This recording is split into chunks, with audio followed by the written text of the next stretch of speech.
สวัสดีนักธุรกิจ Unicity ทุกท่านค่ะในวันนี้เราจะมาร่วมกันอัปเดตเทรนด์ดิจิทัลและเทคโนโลยีเพื่ออนาคตทางธุรกิจและวิถีชีวิตใหม่เพื่อเชื่อมโยงโลกแห่งดิจิทัลสู่โลกของความเป็นจริงในปัจจุบัน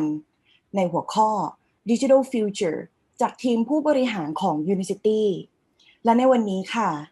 คุณ Colette Dahl Chief Experience Official Unicity Internationalแต่ก่อนที่ทุกท่านจะเข้ารับฟังการฝึกอบรมในวันนี้นะคะดิฉันใคร่ขอเรียนเชิญผู้บริหารระดับสูงของ Unicity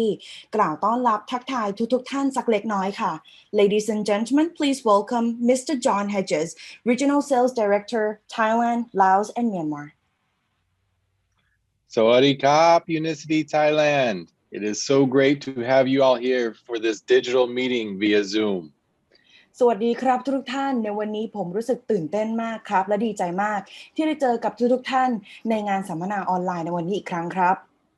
First and foremost, we want to make sure you are staying safe and staying healthy during this COVID-19 pandemic. อย่างแรกเลยครับอยากที่จะทำให้แน่ใจว่าทุกท่านในวันนี้นั้นอยู่อย่างแข็งแรงแล้วก็มีสุขภาพที่ดีและอยู่กันอย่างปลอดภัยนะครับในช่วงเวลากับการระบาดของโรคโควิด -19 ในช่วงนี้ครับ Secondly, we want to express our gratitude and our sincere thanks for all of the hard work and dedication you have to making life better and building your Unicity business. และนอกจากนั้นครับต้องขอบคุณทุกท่านมากๆเลยครับสำหรับความทุ่มเทในการที่ทุกท่านตอนนี้กำลังทำให้ชีวิตของตัวท่านเองแล้วก็ชีวิตของผู้คนรายล้อมตัวท่านเนี่ยมีชีวิตที่ดีขึ้นครับ Third, we are so excited for the future of Unicity Thailand.และอย่างที่3ครับในวันนี้เรารู้สึกตื่นเต้นครับตื่นเต้นที่จะได้รับรู้ว่าในอนาคต Unicity ประเทศไทยจะเป็นอย่างไร Unicity is a big company, very strong company. Unicity ครับเป็นบริษัทที่ใหญ่แล้วก็เป็นบริษัทที่แข็งแกร่งครับ We have grown stronger and more healthy during the COVID-19 pandemic.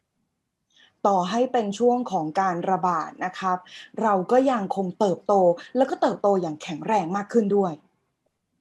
And our secret to growing so strong and better during the pandemic is the leaders and the people who join Unicity. และเคล็ดลับของเรากับการเจริญเติบโตแบบนี้นะครับก็ขึ้นอยู่กับ leaders หรือว่าผู้นำทุกท่านเลยและทีมของเขาครับ It's something very sacred to us, the trust that you have in building your future and your business here with us at Unicity.และนั่นก็เป็นสิ่งที่เราชื่นชมนะครับแล้วก็เป็นสิ่งที่เรายกย่องเป็นอย่างยิ่งเลยกับความเชื่อมั่นและก็ความทุ่มเทที่ทุกท่านมอบให้กับเรา And over the last year, we have seen huge advances in technology all across the world and through all businesses. และจากปีที่ผ่านมาครับเราได้เห็นว่ามีการเปลี่ยนแปลงนะครับทั้งในเรื่องของเทคโนโลยีแล้วก็ในเรื่องของธุรกิจจากทั่วโลก But we didn't start 1 year ago working on our digital strategy and our advances with our technology. แต่ทราบไหมครับว่าลักษณะกลยุทธ์ทางดิจิทัลของเราเนี่ยเราไม่ได้เริ่มแค่ปีที่แล้วครับ It's something we've been working on for many years. แต่จริงๆแล้วเป็นสิ่งที่เราเริ่มพัฒนามากว่าหลายปีแล้ว And a few years ago, we made a big shift in our strategy with our company policy and mainly with our staffing for digital technology.แล้วไม่กี่ปีที่ผ่านมาครับเราก็ได้มีการปรับตัวครั้งใหญ่นะครับกับเรื่องของการประยุกต์นะครับนำสื่อดิจิทัลมาใช้มากขึ้น And one of those people you're going to meet here in just a minute is Kun Colette Dahl, our Chief Experience Officer. และผู้ที่จะมานำการอบรมของเราในวันนี้นะครับก็คือคุณ Colette Dahl เลย And over the last few years that we've been working together, it's been amazing to see all the strategies she's come up with and how she's able to help not just our overall Unicity markets, but how she's able to help each individual market find great digital strategies and digital technology that will help us advance in the future. และท่านก็เป็นผู้ที่มีความเชี่ยวชาญนะครับทางด้านการตลาดไม่ว่าจะเป็นการตลาดทางด้านดิจิทัลไม่ว่าจะเป็นในประเทศต่างๆทั่วโลกนะครับแล้ววันนี้ท่านก็จะมาช่วยเหลือพวกเราครับแล้วก็อธิบายข้อมูลที่เป็นประโยชน์ให้กับทุกท่าน She has a history and a success and a record of showing great digital technologies and strategies that have worked in these markets. ท่านเป็นผู้ที่ประสบความสำเร็จมากๆเลยนะครับในเรื่องของการแนะนำกลยุทธ์หรือกลวิธีทางด้านการใช้สื่อดิจิทัลมาเพื่อใช้ทางการตลาดครับ And our first time that I met Colette, she shared to me one of the strategies she had worked on with a previous company that was so successful. She started in Europe, but I was seeing it in the Philippines, and I knew multiple friends and multiple colleagues who had seen the strategy all over the world. และครั้งแรกครับที่ผมพบกับคุณคอลเลตเนี่ยก็คือครั้งที่ผมได้รับทราบนะครับว่าท่านได้นำกลยุทธ์นะครับปรับนำกลยุทธ์ที่ท่านได้ใช้กับบริษัทก่อนหน้านี้เนี่ยว่ามันประสบความสำเร็จอย่างไรและไม่ได้ประสบความสำเร็จในที่เดียวนะครับแต่ว่าประสบความสำเร็จในหลายๆประเทศทั่วโลกเลยทีเดียว So I'm excited for you to finally meet one of the people behind the scenes that works so hard for you all the way back in the USA here in Thailand. ในวันนี้ครับประเทศไทยทุกท่านจะได้พบกับผู้ที่อยู่เบื้องหลังนะครับความสำเร็จและเป็นความสำเร็จของด้านการสื่อและการตลาดสำหรับทุกๆประเทศในหลายๆในเครือของเราเลยครับ So it's my pleasure to introduce you guys to Kun Colette Dahl, our Chief Experience Officer. ทุกท่านครับขอเสียงปรบมือต้อนรับคุณ Colette Dahl ครับ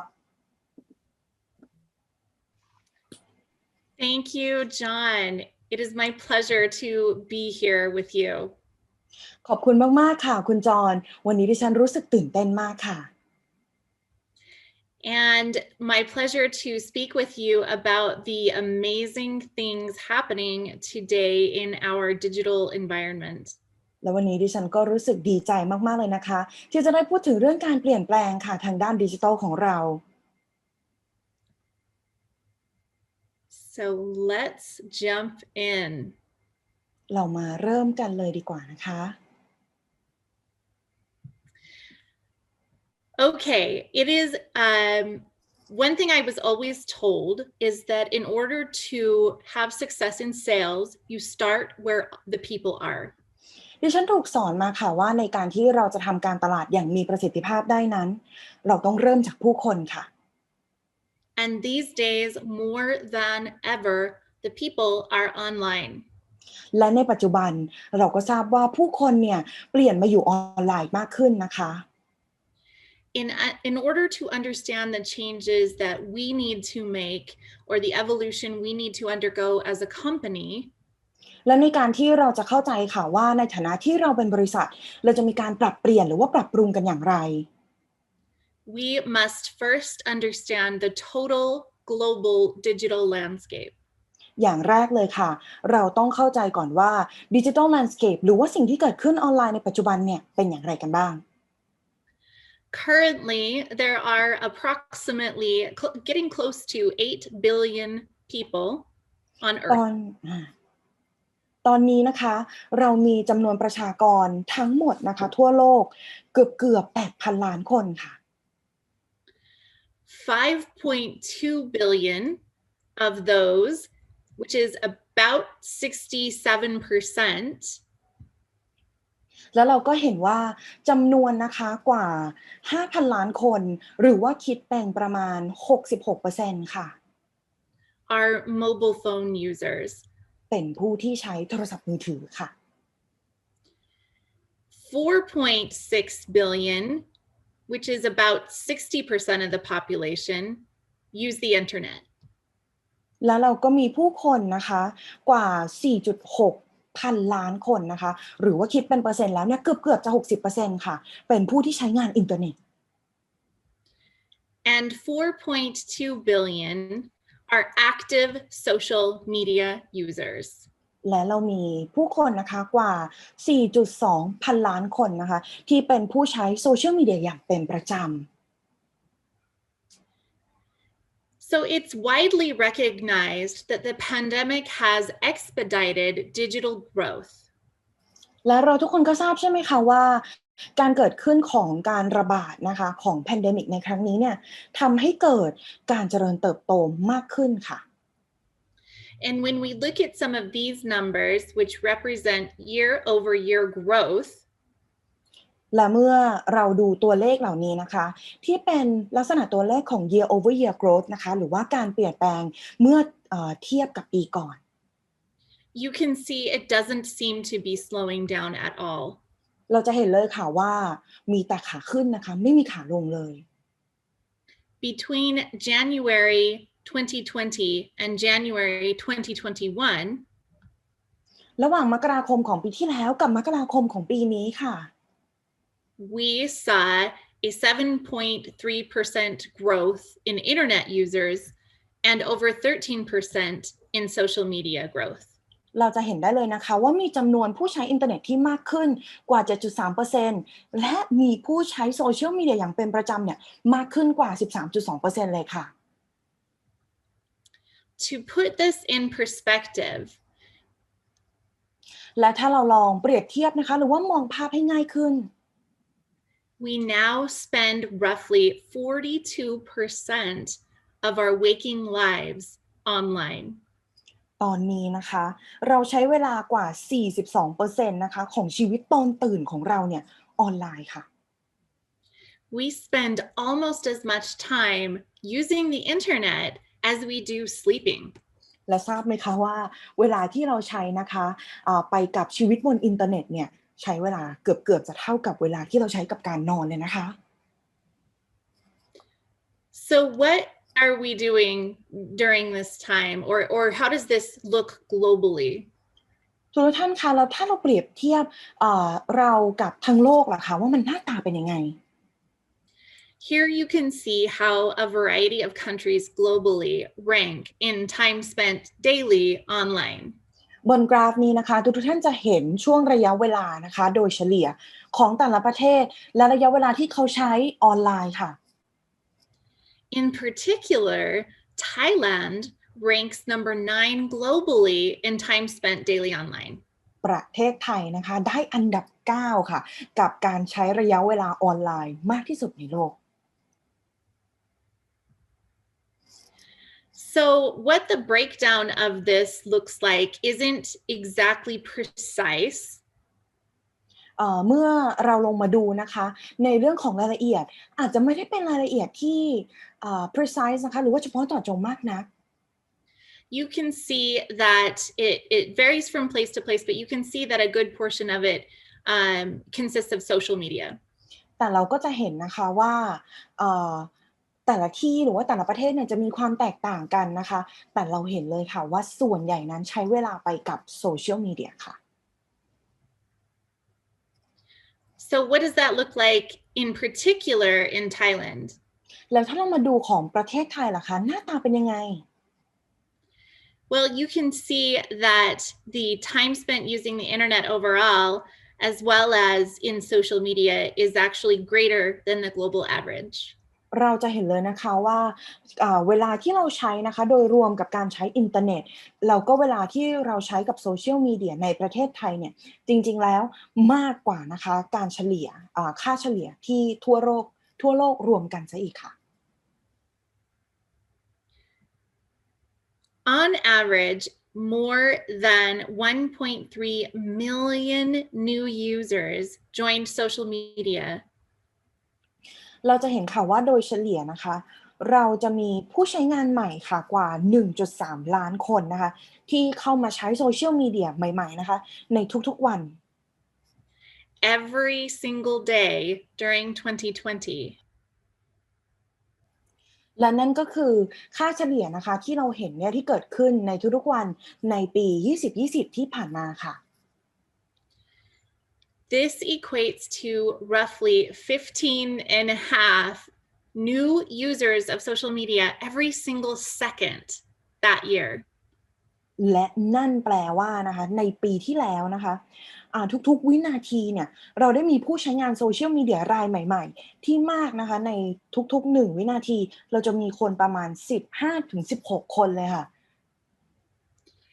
And perhaps even more shocking, และตัวเลขที่อาจจะดูน่าตกใจมากกว่านี้สักเล็กน้อยนะคะ taken together, social media users will spend 3.7 trillion hours on social media this year in 2021.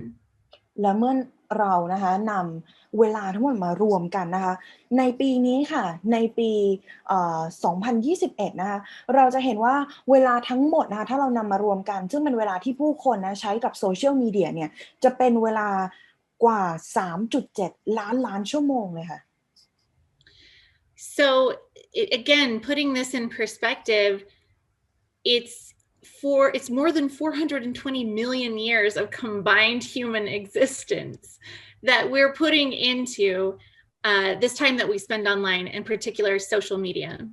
แล้วถ้าเรานำเวลาเหล่านี้นะคะมารวมกันมันจะเทียบได้กับระยะเวลาการมีอยู่ของมนุษย์นะคะกว่า420ล้านปีเลยค่ะ So again, looking at Thailand specifically, you can see the number of social media users continues to grow. และเมื่อเรานะคะมาดูในเคสของประเทศไทยค่ะเราก็จะเห็นนะคะว่าจำนวนของผู้คนนะคะที่ใช้โซเชียลมีเดียระยะเวลาที่พวกเขาใช้นะคะก็จะมีมากขึ้น And this might be obvious to people in general. สำหรับหลายๆท่านนะคะท่านอาจจะรู้สึกว่ามันก็เป็นเรื่องปกติอยู่แล้วนี่เรารู้เรื่องนี้อยู่แล้ว And in some cases, people might attribute this growth entirely to COVID-19. แล้วบางท่านนะคะก็อาจจะบอกว่าการโตหรือการเพิ่มขึ้นนะคะของผู้คนที่มาใช้โซเชียลมีเดียมากขึ้นเนี่ยก็เป็นเพราะว่าโควิด -19 ยังไงล่ะ We might speculate even further that digital will see decreases as the world opens up again. และเราก็อาจจะคิดนะคะว่าโอ้ยเมื่อโลกกลับมาสู่ปกติเนี่ยโลกหลังโควิด -19 ก็คนอาจจะใช้ดิจิตอลน้อยลงหรือมั้ง However, we are seeing even in areas where restrictions have eased, digital usage still seems to be growing. แต่ทราบไหมคะว่าในบางประเทศนะคะที่สถานการณ์โควิด -19 ได้ดีขึ้นแล้วเนี่ยก็ไม่ได้แปลว่าคนจะใช้ดิจิตอลหรือใช้สื่อออนไลน์น้อยลงเลยนะคะกลับกันค่ะกลับใช้มากขึ้นกว่าเดิมซะอีก So we look at some of these stats from a very large study, and we see more and more people are turning to technology to buy what they need. และเมื่อเราดูนะคะในเรื่องของสถิติเราก็จะพบว่าผู้คนมากขึ้นค่ะใช้ดิจิตอลนะคะหรือว่าใช้สื่อออนไลน์ในการที่จะใช้ซื้อของที่พวกเขาต้องการค่ะ And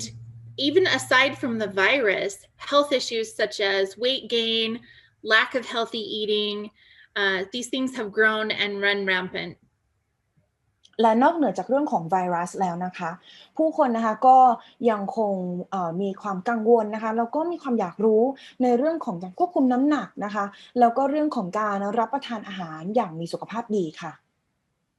In other words, people have been doing whatever they can to cope with their circumstances, and those aren't always the most healthy choices. และนั่นแปลว่าสิ่งที่ผู้คนพยายามทำในตอนนี้นะคะก็คือการที่พวกเขาพยายามที่จะพัฒนาสุขภาพตัวเองให้ดีขึ้นแต่ว่าสิ่งที่พวกเขาค้นพบออนไลน์เนี่ยก็อาจจะไม่ใช่วิธีที่ดีที่สุด So we've also seen, unsurprisingly, that use of messaging across messaging apps has dramatically risen. นอกจากนั้นค่ะเราก็ยังเห็นว่ามีการส่งข้อความนะคะมากขึ้น And when we research what are people's intents, or reputable organizations around the world do research on people's intent. และเมื่อตอนที่เราทำการค้นคว้านะคะหรือว่าวิเคราะห์เพิ่มเติมนะคะเก็บข้อมูลเพิ่มเติม People are saying that e-commerce is a core part of their lives, ranking the number one activity that people take part in. เราก็พบค่ะว่าe-commerce นะคะได้กลายมาเป็นกิจกรรมอันดับหนึ่งค่ะที่ผู้คนเนี่ยได้ใช้นะคะหรือว่าได้ทำกิจกรรมนะคะออนไลน์ So you can see this research bear out in the reasons people are online today.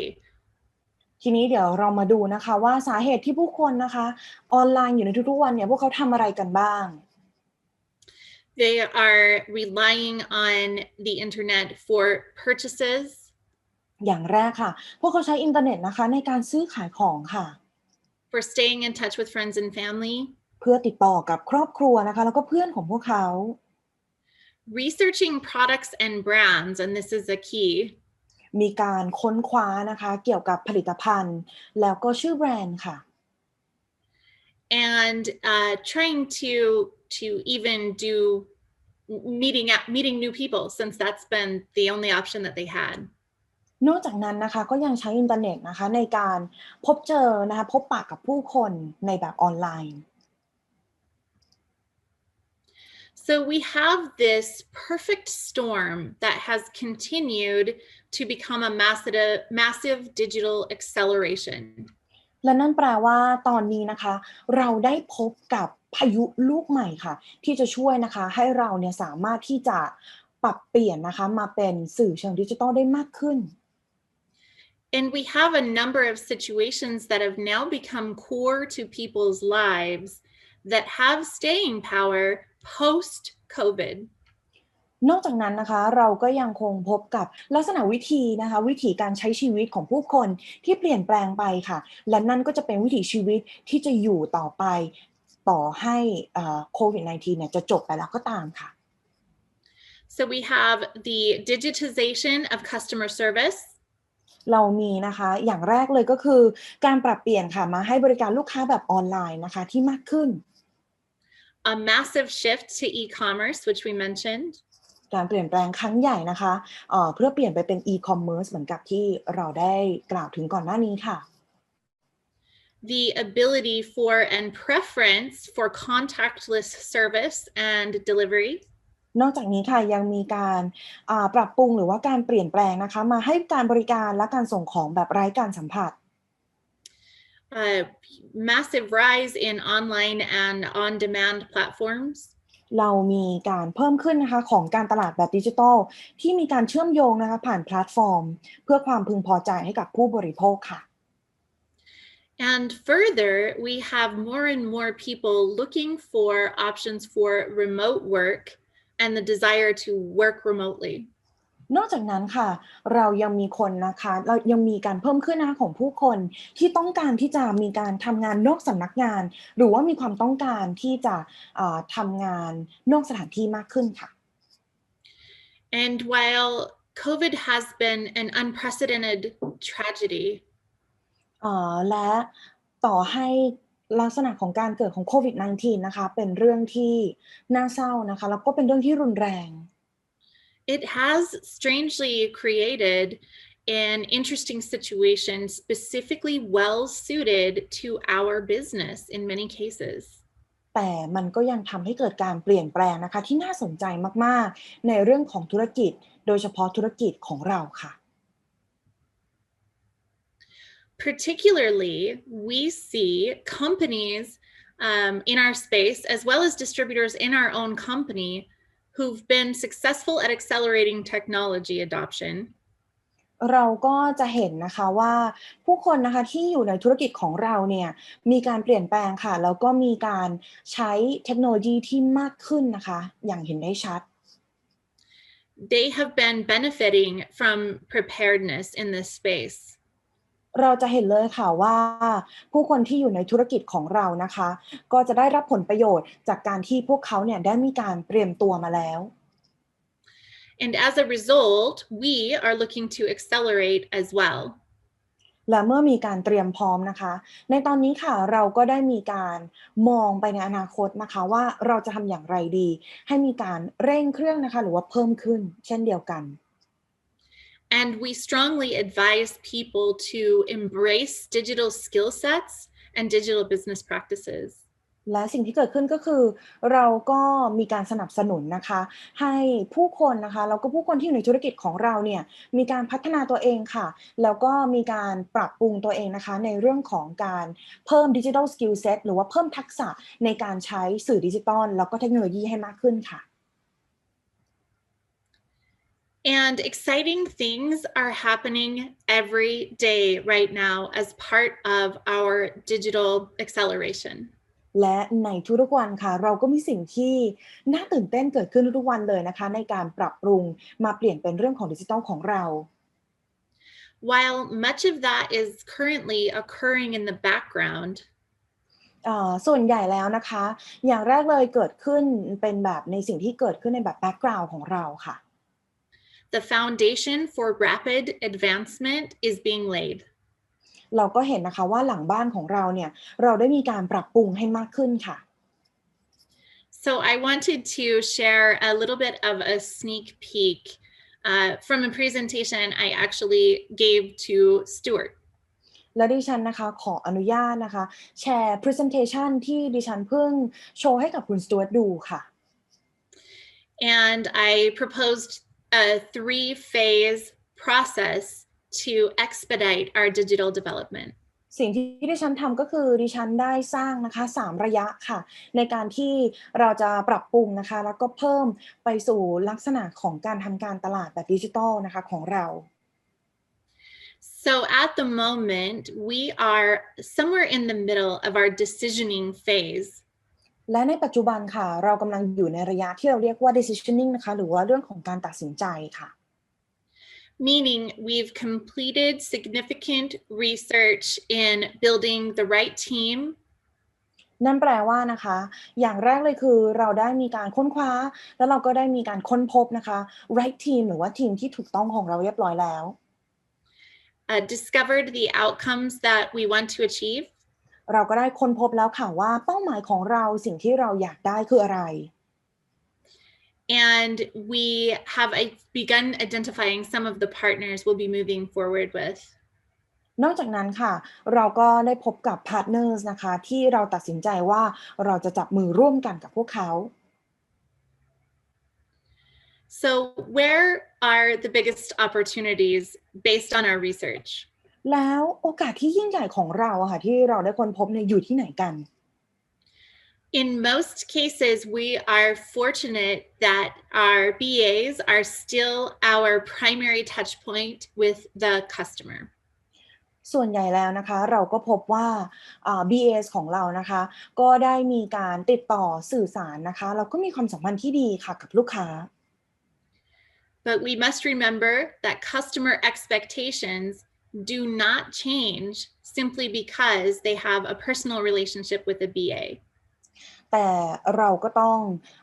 เตือนตัวเองไว้นะคะว่า customer expectation นะคะหรือว่าความคาดหวังของลูกค้าเนี่ยไม่ได้เปลี่ยนไปเลยนะคะต่อให้เขามีความสัมพันธ์ที่ดีกับ BA เองก็ตาม The second someone begins to manage their own orders online, ในช่วงเวลาค่ะที่เขาตัดสินใจซื้อหรือว่าสั่งออเดอร์ของเขาออนไลน์ค่ะ they look up their volume, พวกเขาได้มองไปที่ volume ของเขานะคะ or they try to find more information on a product. หรือเวลาที่เขาต้องการที่จะหาข้อมูลเกี่ยวกับ product ข้อมูลเกี่ยวกับผลิตภัณฑ์ They are often engaging with Unicity's digital content and digital toolset. นั่นก็คือการที่เขาสามารถเข้าถึงนะคะลักษณะข้อมูลข่าวสารแบบดิจิตอลของทางบริษัทของ Unicity ได้ So as mentioned, we started by doing our research. นั่นก็แปลว่าเขาก็สามารถที่จะเข้าถึงเรื่องของเครื่องมือของเราได้และนั่นนะคะก็คือสิ่งที่เราได้ทำงานวิจัยเพิ่มขึ้น We spoke with existing distributors all around the world. เราได้มีการพูดคุยนะคะกับนักธุรกิจของเราจากทั่วโลก And we identified a group we consider potential prospects. และเราก็ได้พบนะคะกับกลุ่มที่เหมือนกับว่าจะเป็น prospect ของเรามีความเป็นไปได้จะเป็น prospect ของเราค่ะ These were people that we thought we would love to have join our company, but perhaps they had never heard of us before. และนั่นก็คือผู้ที่เราต้องการที่จะให้เข้ามาร่วมกับเรานะคะแต่เขาอาจจะไม่เคยได้รู้จักกับเรามาก่อน And we asked them, what are your expectations for our company in the digital space? เราก็ได้ถามกับพวกเขานะคะว่าเขามีความคาดหวังอะไรบ้างกับเราในลักษณะของบริษัทโดยเฉพาะในเรื่องของดิจิทัลของเรา So again, here is a sneak peek. You are some among the first actual BAs to see this information. และนี่ก็คือข้อมูลนะคะที่เป็นข้อมูลที่เราไม่เคยเปิดเผยให้กับที่ไหนเลยนะคะทุกท่านได้รับทราบแบบข้อมูลนี้เนี่ยเป็นที่แรกเลยนะเดี๋ยวจะแอบให้ดูสักเล็กน้อยค่ะ These are some of the findings that we are currently actioning behind the scenes. และนี่คือสิ่งที่เราค้นพบนะคะแล้วก็เป็นสิ่งที่เราเนี่ยพยายามที่จะทำให้เกิดขึ้นเป็นจริงได้ค่ะ So we don't have exact timing and details for every market yet. แต่ว่าในปัจจุบันนะคะเราอาจจะยังไม่ได้สามารถที่จะบอกได้นะคะว่าในแต่ละประเทศในแต่ละที่เนี่ยมันจะเกิดขึ้นเมื่อไหร่เวลาไหนนะคะ But we want you, our partners, to feel confident that we're working hard to advance quickly. แต่เราอยากให้ทุกท่านนะคะในฐานะที่เป็นพาร์ทเนอร์ของเราเนี่ยนะคะทราบว่าตอนนี้ค่ะเรากำลังพยายามที่จะทำให้มันเกิดขึ้นได้อย่างเร็วที่สุด and increase efficiency. แล้วก็มีประสิทธิภาพมากที่สุดค่ะ So it's no surprise that we heard people are looking for even better tools. และแน่นอนค่ะสิ่งที่เราทราบนะคะเราก็ทราบมาตลอดค่ะว่าผู้คนนะคะอยากได้เครื่องมือที่ดีกว่าเดิมอยากได้เครื่องมือที่มีการพัฒนามากขึ้นค่ะ People want to find tools that will help them in this new digital environment connect with people. ผู้คนนะคะอยากได้เครื่องมือที่ช่วยให้เขาสามารถที่จะติดต่อนะคะกับผู้คนอื่นนะคะหรือว่าลูกค้าของเขาเนี่ยได้ดีขึ้นค่ะ They are asking for more back-end management, tracking, and data visualization tools. เขาอยากได้เครื่องมือนะคะนอกจากเรื่องของการติดต่อนะคะในแบบองค์รวมได้ดีขึ้นแล้วเนี่ยก็ยังอยากได้ลักษณะของการจัดการหลังบ้านที่ดีขึ้นแล้วก็เครื่องมือการแสดงผลหรือว่าสรุปข้อมูลค่ะ The message came through loud and clear. และข้อมูลที่ชัดเจนนะคะมากขึ้นก็คือ that our partners expect that we will not only have the best products, partners ของเราค่ะคาดหวังว่าไม่ใช่แค่ว่าเราจะต้องมี product ที่ดีที่สุดนะคะ but also the best overall support system for them and their businesses. แต่พวกเขาก็ยังอยากได้ลักษณะของระบบนะคะในการสนับสนุนแบบที่ดีที่สุดสำหรับตัวของพวกเขาแล้วก็ธุรกิจของพวกเขาด้วยค่ะ So these are just a few items that have specifically been investigated and have been placed into a roadmap for future development. และเหล่านี้นะคะก็คือสิ่งที่เราได้วางลงไปใน roadmap ของเราเรียบร้อยแล้วค่ะ People are looking for better ways to manage more customers and the relationships they have with prospects or with people with their customers. ผู้คนนะคะอยากได้ระบบในการบริหารความสัมพันธ์นะคะกับลูกค้าแบบออนไลน์ค่ะในการที่เขาจะสามารถที่จะปรับปรุงความสัมพันธ์นะคะหรือว่าติดต่อกับลูกค้าได้ง่ายขึ้นดีขึ้นค่ะ One of the things that we discovered through interviews หนึ่งในสิ่งที่เราค้นพบนะคะจากการทำอินเทอร์วิวนะคะหรือว่าได้ออกไปพูดคุยค่ะ was that people who were using some type of digital tool set in their prospecting คือเราได้มีนะคะผู้คนที่ได้ใช้ลักษณะของวิธีการหา prospect ใหม่ๆค่ะโดยการใช้เครื่องมือแบบดิจิทัล in general tended to work with far more prospects in their funnel หากว่าเขาใช้ลักษณะเครื่องมือแบบดิจิทัลแล้วเนี่ยก็สามารถที่จะติดต่อกับ prospect ได้มากขึ้นค่ะ because digital tools make it easier to track and keep up with people at scale เพราะว่าลักษณะเครื่องมือของดิจิทัลนะคะเป็นเครื่องมือที่ช่วยผ่อนแรงของพวกเขาแล้วก็ทำให้พวกเขาเนี่ยสามารถติดต่อนะคะกับ prospect ได้ดียิ่งขึ้นในปริมาณที่มากขึ้นด้วยค่ะ So people have asked for wider availability of tools that allow them to do this. และผู้คนนะคะก็ได้กล่าวว่านั่นคือสิ่งที่พวกเขาต้องการค่ะลักษณะเครื่องมือที่มาช่วยให้เขาสามารถติดต่อกับ prospect ได้ง่ายขึ้นนะคะในปริมาณที่มากขึ้น And we heard very frequently นอกจากนั้นค่ะเราก็ยังได้ยินมาบ่อยๆนะคะ that people would like some kind of portal for accessing brand media and information นอกจากนั้นพวกเขายังอยากได้ portal ค่ะหรือว่าอยากได้การเข้าถึงนะคะ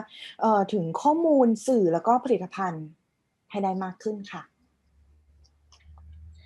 So content creation can be a very tricky subject ในเรื่องของการสร้างคอนเทนต์นะคะอาจจะเป็นเรื่องที่ยากหรือว่าลำบากสักเล็กน้อยค่ะ Every market has different rules and regulations that must be adhered to. โดยเฉพาะในเรื่องของปัญหานะคะในเรื่องของกฎหมายที่ในแต่ละตลาดหรือว่าในแต่ละประเทศเนี่ยมีการแตกต่างกัน But we are confident that with increased tools and communication, แต่เรามั่นใจค่ะว่าในเรื่องของการเพิ่มขึ้นนะคะเราจะมีการเพิ่มtools นะคะอุปกรณ์ข้อมูลให้เยอะมากขึ้นค่ะ that we can provide best-in-class marketing and content that serves everybody's needs. เราต้องการที่จะเพิ่มสื่อให้มากขึ้นเพื่อที่จะทำให้ทุกท่านนะคะสามารถที่จะพึงพอใจได้มากขึ้น And part of what we want to work on in the future และหนึ่งในสิ่งที่เราต้องการที่จะพัฒนาในอนาคตนะคะ are tools that not only provide content but allow you to personalize it. ก็คือเครื่องมือนะคะที่ไม่ใช่แค่ให้ข้อมูลเฉยๆแต่สามารถที่จะทำให้ทุกท่านเนี่ยสามารถที่จะช่วยนะคะ personalize หรือว่าปรับเปลี่ยนไปตามความต้องการของท่านได้ค่ะ Giving you the ability to look even more professional, credible, and compelling. แล้วก็ช่วยให้ทุกท่านนะคะสามารถทำงานได้อย่าง professional มากขึ้นนะคะแล้วก็สามารถจะทำงานได้อย่างง่ายขึ้นและมีประสิทธิภาพมากขึ้นค่ะ We heard specifically you're looking for product information.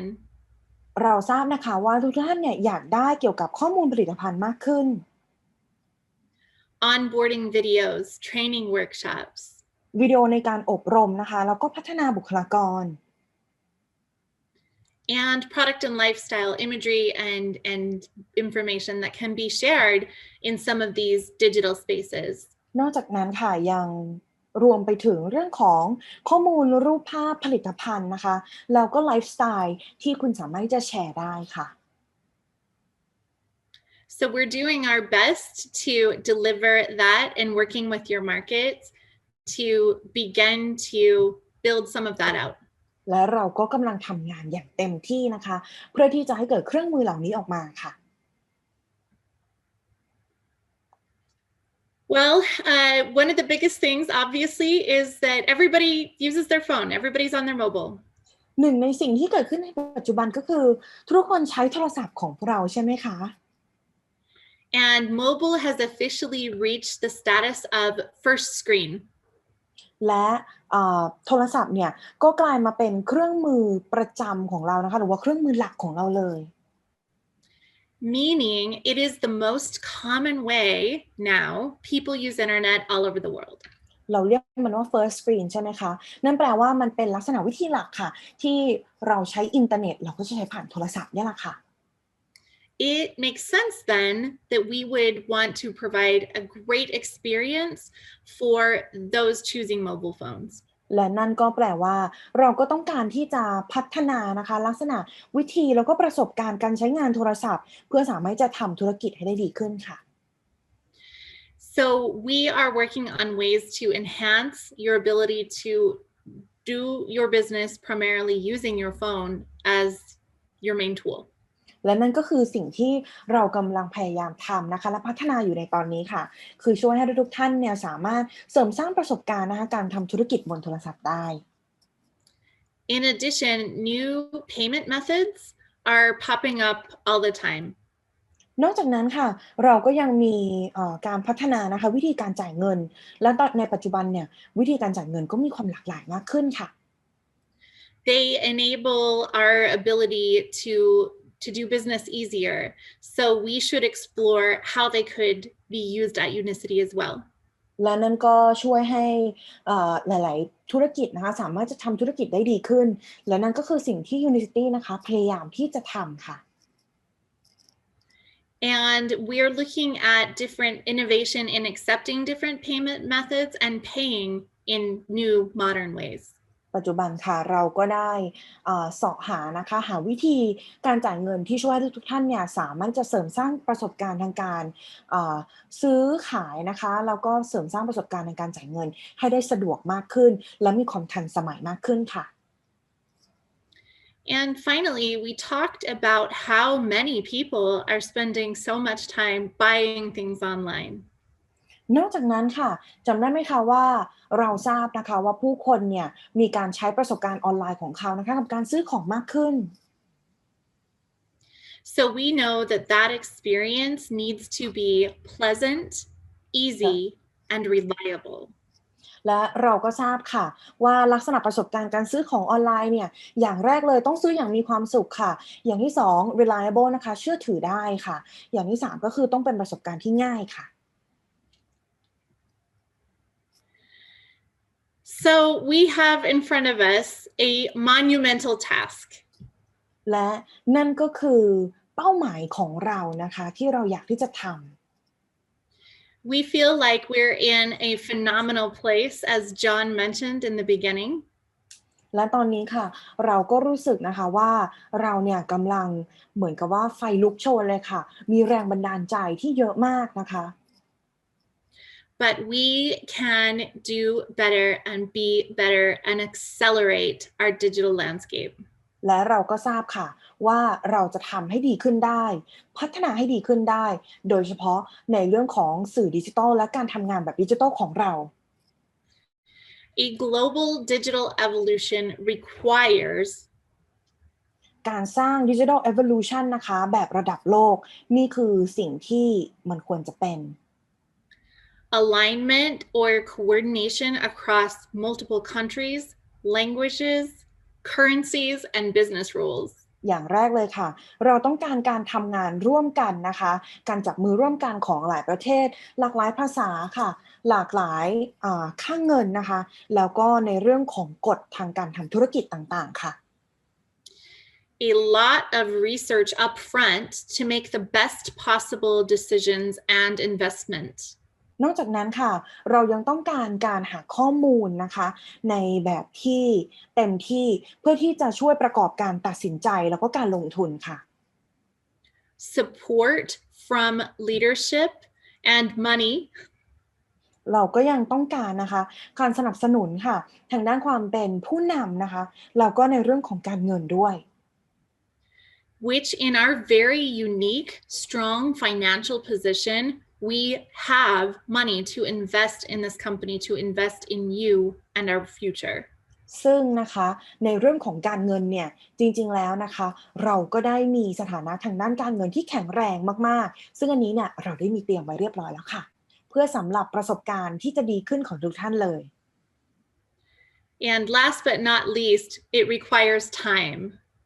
นอกจากนั้นค่ะสุดท้ายแต่ไม่ท้ายสุดนะคะเราก็ต้องการเวลาค่ะ But not too much time. แต่ไม่มากเกินไปนะคะไม่นานเกินรอค่ะ Fantastic, great evolution is coming. และการเปลี่ยนแปลงที่ยิ่งใหญ่กำลังมา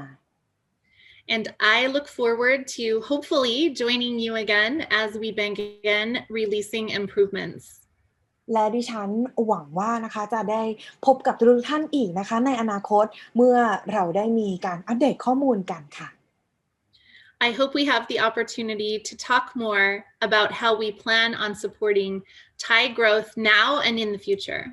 ดิฉันหวังว่าเราจะได้พบกันอีกใหม่นะคะในอนาคตกับการที่เราจะมาพูดว่าในเรื่องของประเทศไทยเราจะมีการปรับปรุงพัฒนานะคะไปในแบบไหนนะคะแล้วเดี๋ยวเราอาจจะได้พบกันอีกค่ะ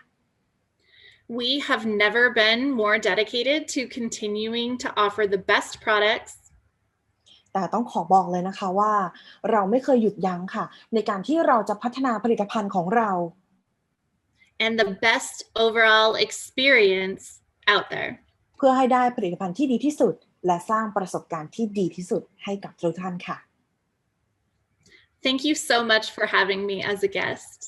วันนี้นะคะต้องขอบคุณมากๆเลยนะคะที่ให้โอกาสให้ดิฉันได้มาพูดคุยนะคะกับทุกท่านในวันนี้ค่ะนะคะต้องขอบพระคุณนะคะคุณ Colette Dahl มากๆเลยนะคะในวันนี้สำหรับข้อมูลที่ยอดเยี่ยมนะคะแล้วก็ขอบพระคุณนักธุรกิจ Unicity ทุกท่านนะคะที่เข้าร่วมรับการฝึกอบรมในครั้งนี้มากๆค่ะแล้วเราจะมาพบกันใหม่นะคะกับเรื่องราวและข้อมูลดีๆที่มีประโยชน์กับทุกท่านในการฝึกอบรมในครั้งหน้าในวันนี้ต้องขอบคุณและสวัสดีค่ะ